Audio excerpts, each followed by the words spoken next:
Hello YouTube, I hope everybody is doing fine. I wanted just to make a short video to announce that my old Ice Cube OLED clocks are available again in my Tindy store. You can get them, this is how they look like, just in case you did forget about them. It's been a little while since they were available and they are back in stock. I had 14 people waiting for them. So far only one person did buy it, and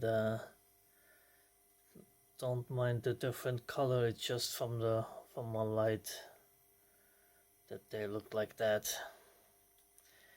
So these are my already clocks, ice cube clocks, because they do look like ice cubes, little big ice cubes, but that's how I named them. Anyway, if you're interested, you can get them in my Tindy store.